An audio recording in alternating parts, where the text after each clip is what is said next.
Beata es Virgo Maria, quem Dominum portasti, Creatorem mundi, januisti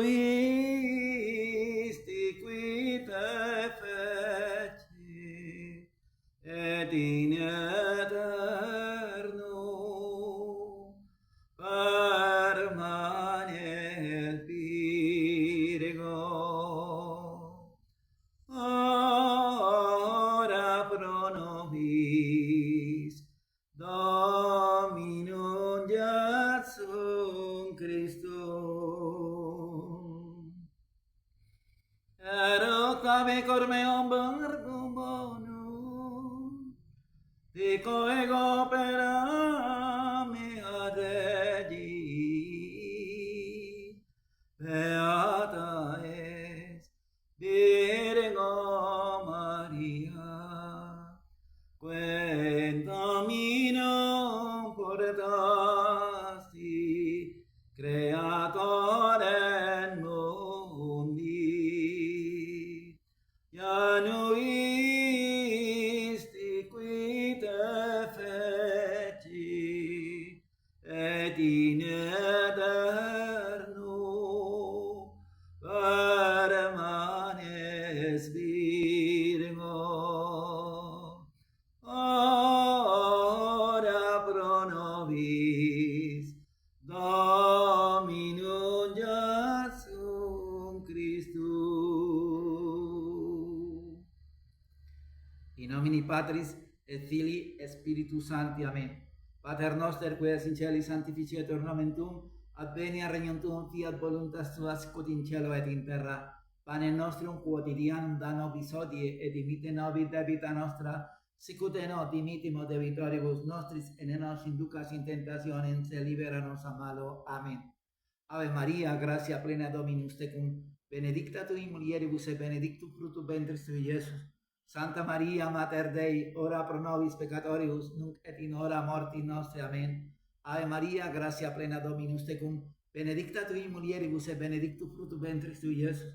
Santa Maria, Mater Dei, ora pro nobis peccatoribus, nunc et in hora mortis nostre. Amen. Ave Maria, gratia plena Dominus tecum, benedicta tui mulieribus et benedictus fructus ventris tui, Iesus. Santa Maria, Mater Dei, ora pro nobis peccatoribus, nunc et in hora mortis nostre. Amen. Gloria Patri et Filio et Spiritui Sancto, sicut erat in principio, nun et semper et in saecula saeculorum. Amen. A te elevavi oculos meos, qui habitas in celis, ecce sicut oculo servore in manibus Dominorum suorum, sicut ocula ancilla in manibus Domini sue, ita oculi nostri ad Dominum Deum nostrum done misereatur nostri. Miserere nostri, Domine, miserere nostri, quia multo replete sumo despectione, quia multo repletes anima nostra, opprobrium abundantibus et specie superbis. Gloria Patri et Filio et Spiritui Sancto, sicut erat in principio, nun et semper et in saecula saeculorum. Amen. Sante Michaele, Arcangeli, defende-nos in prelio contra nequitia insidia diabolis tu presidium, imperele Deo supplide pecamur, tu quae principes celestis Satanarius, quae spiritus malignos, quae partitione animarum pervagantur in mundo divina virtute in inferno detrude. Amen. In nomine Patris et Filii et Spiritus Sancti. Amen. Este video tiene como objetivo continuar con la catequesis. Soy el Padre José Manuel. Me alegra que estén mirando el video. Dios les dé la gracia de verlo hasta el final. Vamos a la traducción del cántico para las personas que ojalá llegue a una almita nueva a mirar este video, pues para que sepa que lo que se cantó es el himno a la Santísima Virgen María de una antífona, autor Beate Virgo María. Bienaventurada Virgen María, porque al Señor portaste, creador del mundo, procreaste a aquel que te hizo y para siempre permanece virgen. Ruega por nosotros al Señor Jesucristo. Exhaló mi corazón una palabra buena, dedico yo mis obras al Rey. Y se repitió: Bienaventurada Virgen María, porque al Señor portaste, creador del mundo, procreaste a aquel que te hizo y para siempre permanece virgen. Ruega por nosotros al Señor Jesucristo. Exhaló.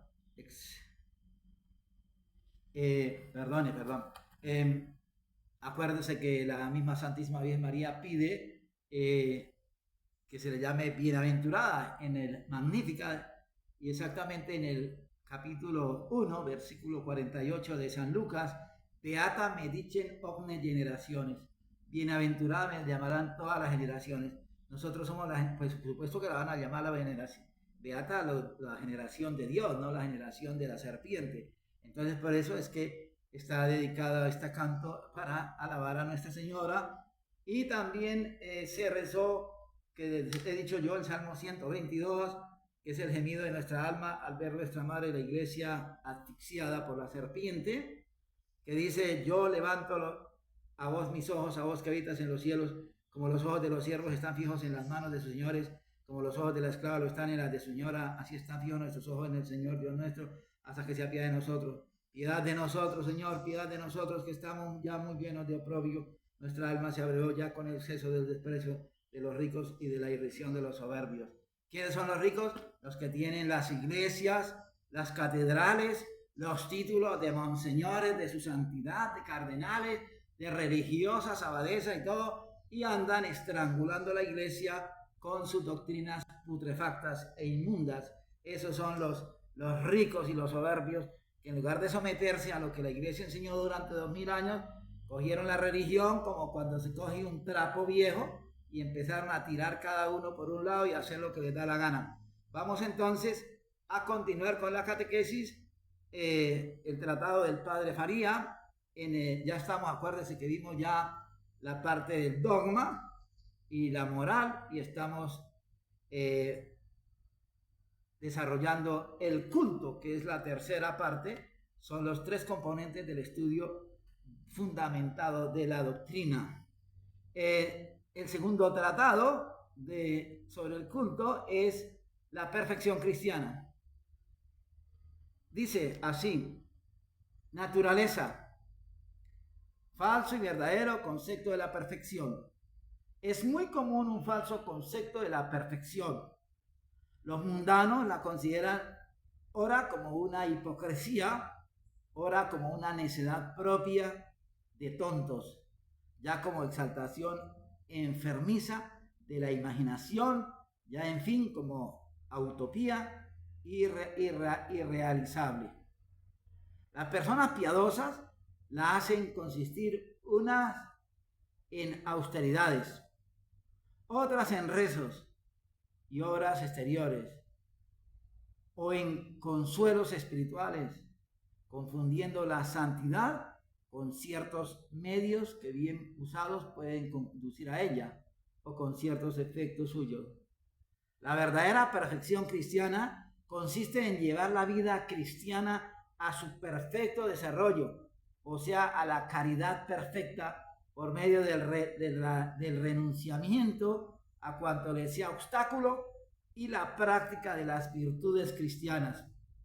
Abarca pues tres elementos: uno, que constituye su misma esencia, o sea, la perfección, la caridad, perfecta caridad; y dos, que son medios indispensables para llegar a ella: el renunciamiento y las virtudes.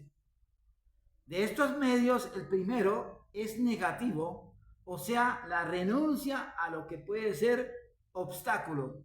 El segundo, las virtudes, es positivo, o sea, la práctica de las virtudes,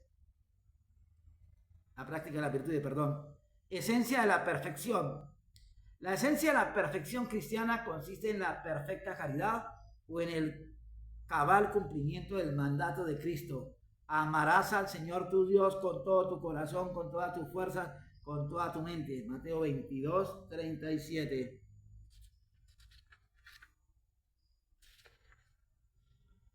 San Pablo afirma que la plenitud de la ley está en la caridad. Romanos 13, 10.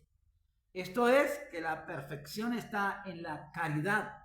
Y Santo Tomás, que el amor, dice que el amor de caridad estrecha nuestra alma con Dios con vínculo de espiritual unión. La esencia de la perfección está en la caridad, porque un ser es perfecto en cuanto alcanza su propio fin, que es su perfección.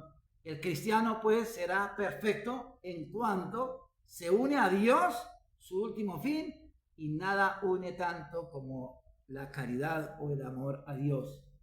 Las demás virtudes, en especial la fe y la esperanza, preparan la unión con Dios. La caridad la consuma, se apodera de nuestra inteligencia, de nuestro corazón y actividad, y lo entrega a Dios sin reserva.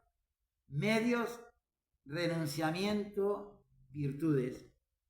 La primera condición para que la vida cristiana crezca en nosotros es quitarle los obstáculos a la acción de Dios, lo que en lenguaje cristiano se llama el renunciamiento. El cristiano debe renunciar a la carne con sus concupiscencias, al mundo con sus engaños y malos ejemplos, y en fin a su propia voluntad.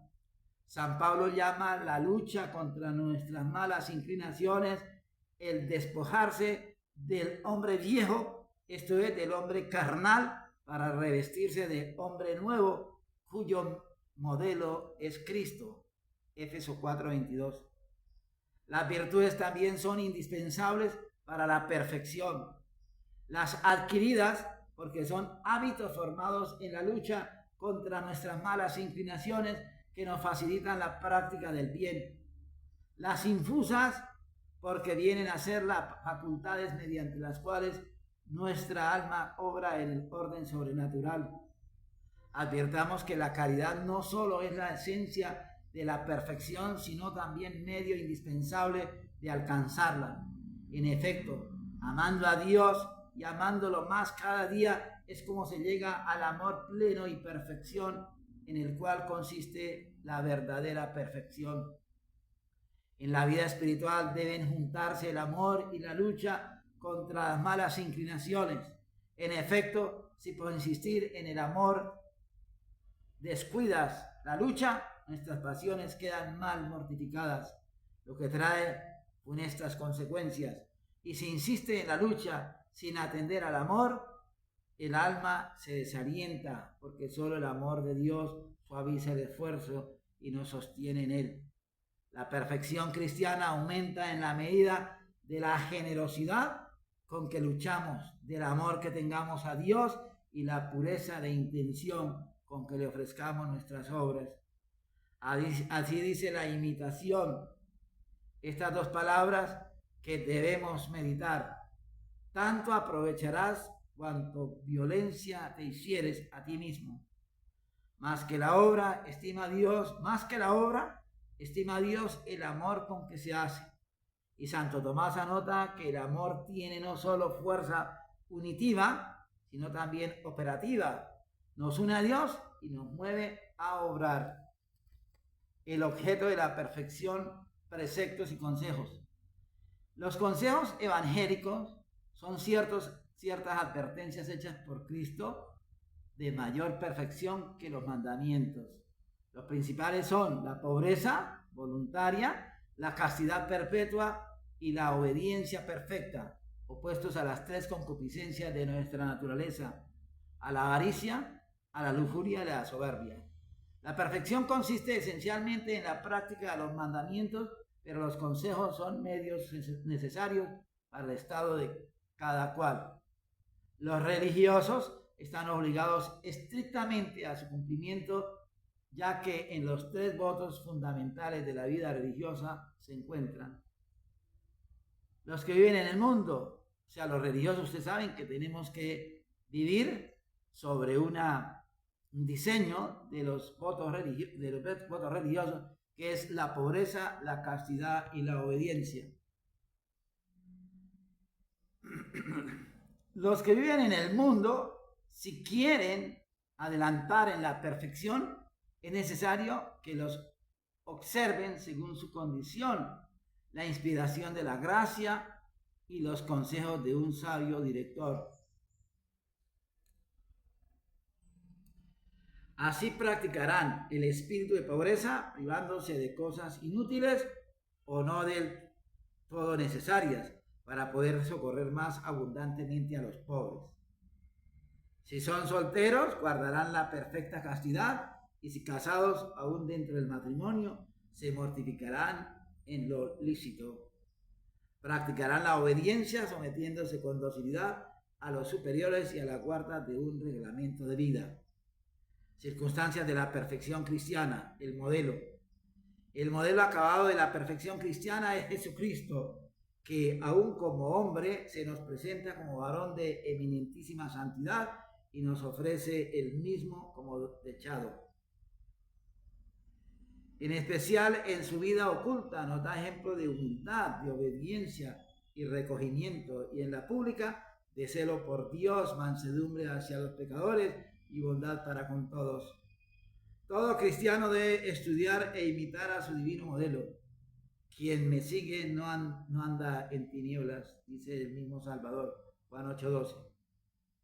Las más hermosas enseñanzas de Cristo sobre la perfección cristiana se encuentran en el Sermón de la Montaña, que empieza con la bienaventuranza y está comprendido en los capítulos 5, 6 y 7 de San Mateo.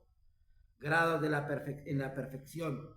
De 3 grados distinguen los autores en la vida espiritual. Los principiantes se esfuerzan por evitar el pecado, destruir la causa de él y dominar sus concupiscencias. Los aprovechados se esmeran en afianzarse y aprovechar en la práctica positiva de las virtudes. Los perfectos ponen todo su conato en unirse cada día más íntimamente a Dios y gozar de él. A los principiantes corresponde la vía purgativa, porque a ellos les conviene principalmente purgar sus pecados y mortificar sus pasiones. A los aprovechados la vía iluminativa, porque ya mortificadas sus pasiones y adelantándolos en virtud, reciben mayores luces de lo alto. A los perfectos corresponde la vía unitiva, porque su corazón busca la perfecta unión con Dios. Sobre estas 3 vías debemos advertir que no son opuestas, sino sobrepuestas. De manera que el que va por una vía superior no puede desentender lo propio de la anterior. Obligatoria para todos. La perfección cristiana obliga a todos según la palabra de Cristo. Sed perfectos como es perfecto mi Padre Celestial. Mateo 5:48. Leemos en el Apocalipsis: quien es justo, hágase más justo, y el santo, hágase más santo. Apocalipsis 22:11.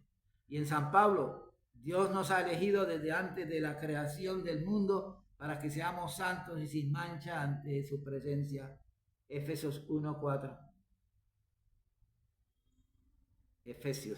Todos los cristianos están obligados por lo menos al grado mínimo de perfección, que consiste en combatir el pecado mortal, mortificar las malas inclinaciones y cumplir los mandamientos. Los consejos no obligan de suyo a todos los cristianos, ya que lo esencial de la perfección está en los mandamientos. Sin embargo, no podemos despreciarlos, porque son medios muy adecuados para llegar a la perfección, y porque no es posible cumplir mucho tiempo los mandamientos violando a la vez abiertamente los consejos. No afirmo, dice San Francisco de Sales, que sea pecado no cumplir los consejos. Esta es cabalmente la diferencia entre el mandamiento y el consejo, pues el mandamiento obliga bajo pena de pecado y el consejo invita sin pena de pecado. Pero también el grande pecado despreciar las aspiraciones a la perfección cristiana, y más aún despreciar la amonestación por la cual el Señor nos llama a la perfección ascética y mística. La ascética es la ciencia de los medios que debe practicar el alma para vencer las pasiones y adelantar en la perfección. Mística es la ciencia que trata de los más elevados secretos de la perfección cristiana. La ascética versa sobre los primeros grados de perfección y corresponde a la vía purgativa e iluminativa.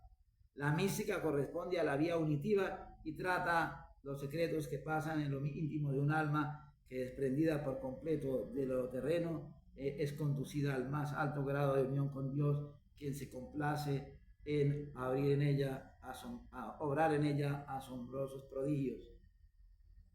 La una y la otra se basan en las verdades del dogma católico y en la naturaleza del hombre. En estas materias de espiritualidad hay un principio muy importante, es que la gracia no destruye, sino que perfecciona la naturaleza. Medios de santificación, medios interiores. Los principales son la oración, el examen de conciencia, el deseo de la perfección y la conformidad con la voluntad de Dios. Podemos dividirla en la oración. Podemos dividirla en meditación, oración de petición y ejercicio de la presencia de Dios. La meditación u oración mental es la atenta consideración de una verdad de fe acompañada de buenos afectos y propósitos. La meditación es necesaria para tener un conocimiento serio y saludable de Dios y de nuestra miseria y necesidades, y para movernos con eficacia al servicio divino. Resume el fin de la meditación esta hermosa oración de San Agustín: Señor, que me conozca y te conozca, que te conozca para amarte, que me conozca para odiarme. La oración de petición nos es indispensable porque si no podemos sin ella obtener la gracia, mucho menos la perfección cristiana. También nos es necesario el ejercicio de la presencia de Dios porque es el medio más eficaz de santificar nuestras acciones. El pensamiento de que Dios nos está viendo es muy eficaz para llenarnos ya de santo temor para con el que va a ser nuestro juez, ya de confianza para con el que es fuente de gracia, ya de amor para con quien nos ama con amor eterno e infinito. Es el medio más eficaz para santificar nuestras acciones ordinarias, siendo esta práctica tan importante que se ha dicho que la perfección consiste en hacer las acciones comunes con fervor no común. Deseo, examen, conformidad con la voluntad de Dios. El deseo de la perfección es importante porque sin el deseo vivo y sincero de una cosa es imposible poner los medios para alcanzarla, en especial si es ardua y difícil. El examen es necesario porque solo examinando diligentemente nuestra conciencia podemos conocer nuestras malas inclinaciones, las ocasiones que las fomentamos y los medios más eficaces de vencerlas. La conformidad con la voluntad de Dios puede ser activa o pasiva. La pasiva consiste en recibir todos los sucesos como venidos de Dios. La activa en procurar conformar nuestros actos con el divino beneplácito. Ambas son necesarias, la pasiva por ser fuente de paz y fortaleza, y la activa porque une nuestra voluntad con la voluntad divina. Medios exteriores. Los principales son mortificación, la práctica de la piedad, la dirección espiritual y un reglamento de vida. La mortificación se divide en interna y externa. La interna refrena las facultades interiores, entendimiento, voluntad, imaginación, memoria. La externa, nuestro cuerpo y nuestros sentidos. La mortificación es indispensable. De la interna dijo Cristo: el que quiera venir en pos de mí, niéguese a sí mismo. Mateo 16, 24. Y de la externa afirma San Pablo: los que son de Cristo han crucificado su carne con sus vicios y concupiscencias. Gálatas 5, 24. La dirección espiritual consiste en que una persona virtuosa, ilustrada y prudente nos dirija en la vida espiritual. Ella es necesaria porque la vida espiritual está llena de dificultades y sin director espiritual es muy fácil o que el demonio nos engañe, o que nuestras propias pasiones e intereses nos desvíen, o que las dificultades nos desalienten. Un reglamento de vida tiene las siguientes ventajas: da una orientación firme a nuestra conducta y nos hace aprovechar bien el tiempo. Forma hábito de trabajo, regularidad y virtud. Cumplido por amor de Dios, da a nuestra obra valor sobrenatural. El reglamento debe ser firme. Si a cada paso lo quebrantamos, no sirve de nada. Flexible, esto es, adaptado a los cambios indispensables. Aprobado por el director espiritual. La lectura espiritual ilustra nuestra alma y la llena de buenos y santos deseos. Si en la oración hablamos con Dios, en la lectura espiritual Dios habla con nosotros. En primer lugar, debemos leer la Sagrada Escritura y muy especialmente los Evangelios, teniendo presente estas palabras de Santiago. Poned en práctica la palabra de Dios y no os contentéis con oírla. Santiago 1:22. Respecto a autores espirituales, son muy recomendables la imitación de Cristo, el combate espiritual, las obras del Padre Granada, de San Alfonso María Ligorio, de San Alonso Rodríguez, así como también la vida de los santos. Y además, agrego yo, de los evangelios, las cartas de San Pablo, las 14 cartas de San Pablo, los salmos, todo tiene su fruto para nuestra vida espiritual. Las prácticas de piedad. También lo de la lectura espiritual, hay que buscar libros anteriores a 1960, porque si buscan libros de ahorita, más recientemente, ya están contaminados con los principios de la religión global. La práctica de piedad, misa, confesión y comunión frecuente, rosario, etcétera, son importantísimas.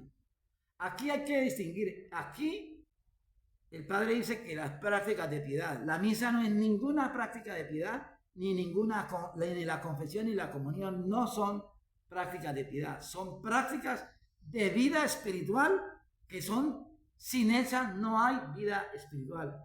O sea, no sé por qué el Padre coloca a la misa en práctica de piedad. O sea, un católico sin misa, ¿qué es? Un católico sin confesión, ¿qué es? Un católico sin comunión, ¿cómo se puede pensar vida espiritual sin eso? No porque constituya la esencia de la piedad, sino porque nos tienen las gracias actuales necesarias para perseverar y progresar en la virtud. Ahí sí realmente no estoy de acuerdo con el Padre. La misa es obligatoria. Eso no es una práctica de piedad. Un rosario no es obligatorio. Un Vía Crucis tampoco. Son prácticas piadosas. Pero la misa, la confesión, usted sabe que la iglesia manda, primero, oír misa entera todos los domingos, fiesta de guarda. Segundo, confesarse por lo menos una vez al año. Y tercero, comulgar por Pascua y Resurrección. Son mandatos. ¿Qué se puede esperar? Habitación de Cristo en nuestra alma.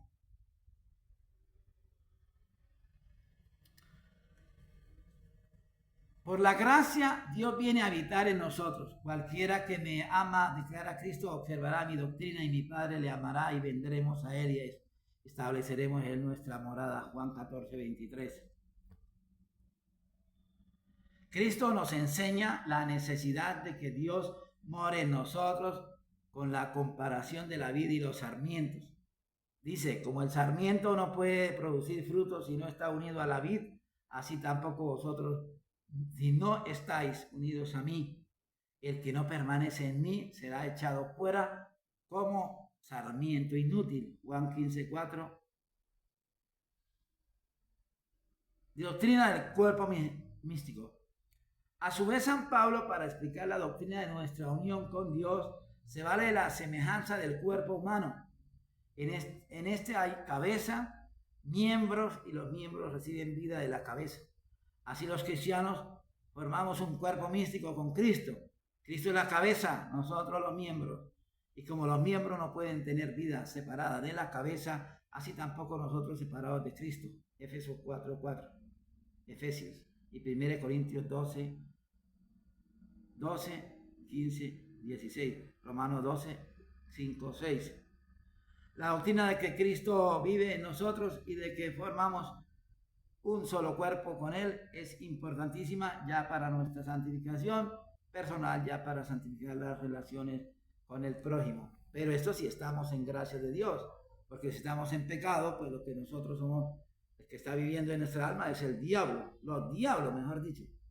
El pensamiento de Cristo vive en nosotros, el pensamiento de que Cristo vive en nosotros debe movernos a vivir unidos a Él, evitar desterrarlo y revestirnos de Él. Es importantísimo vivir unidos con Cristo, nuestra cabeza y fuente de la vida cristiana.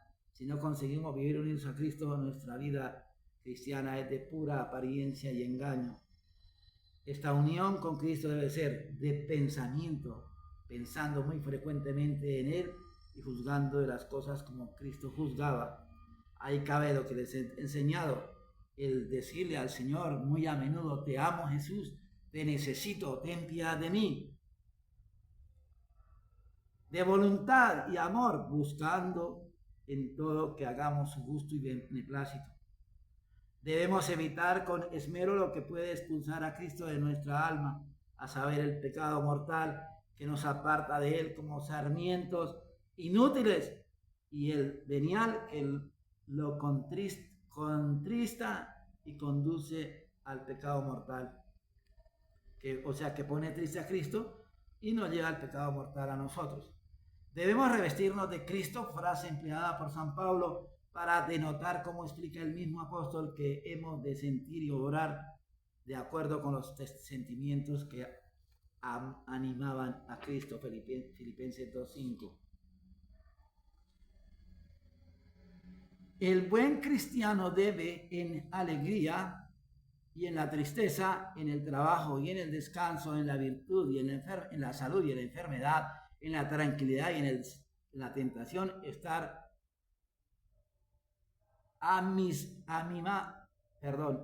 animado por los mismos sentimientos que Cristo experimentó o hubiese experimentado en esta misma circunstancia. Mediante estos medios conseguiremos la plena vida y perfección cristiana, o sea, que Cristo viva y obre en nosotros. Vivo, dice San Pablo, mas no soy yo quien vive, sino que Cristo vive en mí. Gálatas 2:20. Santificación de nuestra relación con el prójimo. La doctrina del cuerpo místico santifica nuestras relaciones con el prójimo porque nos enseña que todos somos miembros de un solo cuerpo, y de esa suerte nos mueve a amarnos y ayudarnos mutuamente. San Pablo nos enseña en la epístola a las Gálatas la igualdad de los miembros en Cristo. Todos sois hijos de Dios por la fe en Jesucristo, pues todos los que habéis sido bautizados en Cristo estáis revestidos de Cristo. Ya no hay distinción de judío, griego, ni de siervo ni libre, ni de hombre ni mujer, porque todos vosotros sois una cosa en Cristo. Gálatas 6:26.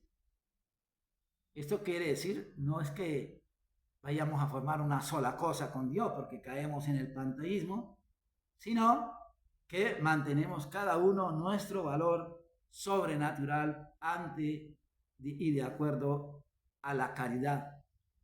En la primera epístola a los Corintios explica esta doctrina.